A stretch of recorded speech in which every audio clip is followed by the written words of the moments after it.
Imagine the first thing you see is a guy convinced he's a WWE star, standing in front of a giant dragon. In the midst of this epic battle, a stunningly beautiful elf encourages him to defeat the final boss. Our hero succeeds, and it's time to celebrate his victory. The elf congratulates him, and he expresses his gratitude. But there's still someone he must conquer. With an impressive leap, the wrestler soars into the sky, adopting the style of the best animes, and decides to show some affection to the waifu. This is how our story begins. In a world more advanced than ours, where Mark Zuckerberg has triumphed with Meta. In this world, we meet our beloved protagonist, Rakuro. Our friend is passionate about video games, especially those titles considered trash, much like the game he was playing. But soon, his preferences will change. In real life, Rakuro is an ordinary student. His mother is a renowned biologist who adores butterflies. In summary, his life is just like yours and mine. I am him. I am me. Rakuro is not the most outstanding student in his school, but he doesn't go unnoticed. For this reason, one of his classmates, the sweet and kind Rei, is hopelessly in love with him. Rei waits for him in the hallway and, as she watches him approach, she tries to gather the courage to confess her love. She considers starting a conversation by discussing the game Rakuro has been playing. But just as Rei was about to do so, a friend of the protagonist ruins her plans at the last moment. After this, Rei decides to visit the city's video game store with the hope of finding Rakuro. The store is managed by the waifu of all waifus in this anime, Mana. She is perfect. Who is aware of Rei's feelings. She encourages Rei to be more direct with Rakuro. Furthermore, Mana doesn't believe Rakuro is at the store these days due to his recent acquisition, a game considered a legendary piece of trash. This game, aside from being incredibly bad and full of bugs, is extremely challenging, somewhat similar to Dark Souls but with the bugs of Cyberpunk. Later, the girls talk about their days, but before they can delve deeper into the conversation, Rakuro enters the door with a hunter's look in his eyes. Rei's wish is fulfilled, but her fear makes her hide and watch in silence. Rakuro talks with Mana about completing the game.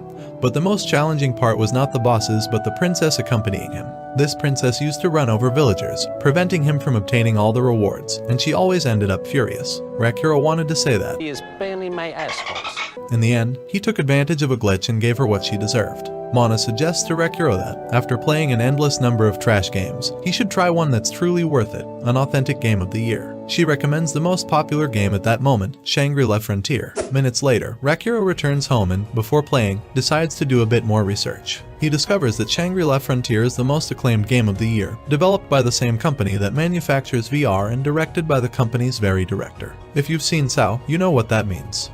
Again. Armed with the information in his possession, Rakuro is ready to immerse himself in the game. He dons his glasses and embarks on a new and thrilling adventure. When our friend enters the game, the first thing he does is get excited about character customization. In all the games he has played up to this point, this wasn't an option. He begins by selecting his class and opts for the Vagabond, despite the difficulty in increasing defense. However, he compensates for this with a high luck percentage. Next, he delves into character appearance customization. Here, he discovers that in this game, you can sell all your initial equipment to earn more money, and our friend isn't concerned with appearance but rather with abilities. So, he sells off all his equipment, ending up with an incredible character. It's beautiful. After he finishes the customization, it's time to enter his nickname, and the prologue begins. But, being a seasoned gamer, he skips through it quickly and enters the game.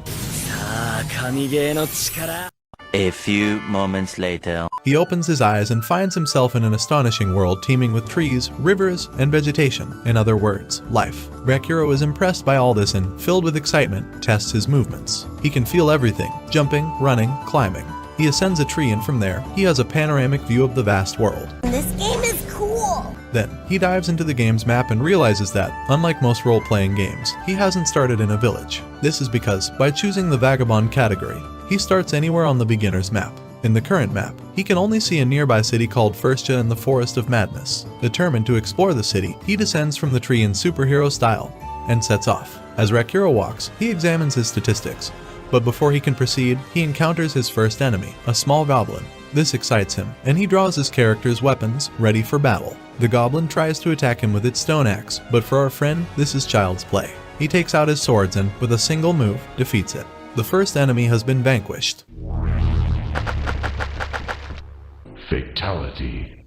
Thanks to this victory, Rakuro reaches level 2 and collects his loot. However, from the bushes, Rekyuro hears a sound and sees the branches moving. He readies himself for battle, and suddenly, a rabbit emerges from the undergrowth. But it's no ordinary rabbit. With a single blow, it topples a tree as if it were a feather. Rekyuro immediately realizes that this is no common enemy, so he gets serious. The rabbit moves at lightning speed, but our friend keeps pace. With his daggers, he manages to thwart the attack. However, the rabbit doesn't give up and launches another assault. But this time, Rekyuro defeats it in an epic showdown and reaches level 4, gaining a new combat skill. All of this thrills Rekyuro because he has finally found a high-quality game, a true masterpiece. It's nothing like those error-riddled games. Now, he can fully enjoy the experience, so he decides to try out all combat styles and acquire as many rewards as possible. While continuing his exploration, he encounters an ogre and seizes the opportunity to use his new weapons. With a single strike, he defeats the giant. Then, thanks to his character's luck-based ability, he acquires the rabbit's weapons, which turn out to be quite rare. When he examines his abilities, he realizes that he has many more to explore, such as the spinning cut, flash counter, swift step, and stabbing strike. Now determined to face more challenges, Rekyuro ventures towards the second village called Secondale. However, to get there, he must cross a bridge. He walks with determination, and amidst a beautiful sunset, he reaches the bridge. Right at the bridge's entrance, a massive serpent awaits to block his way. But, as we already know, Rekyuro isn't intimidated. With a smile and eyes filled with excitement, he prepares for battle. But we'll see that in the next episode. Now, we move on to the village of Firstja, where all the new players gather. Something catches everyone's attention in the place.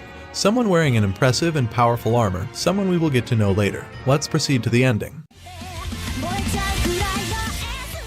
Thank you very much for watching the video. If you liked it, please give it a thumbs up and subscribe to the channel. Trust me, you would help me a lot. Also, comment on which other anime you'd like me to summarize. My name is Alex, and with nothing more to say, I wish you a lovely day, evening, or night. See you buddy. Bye bye.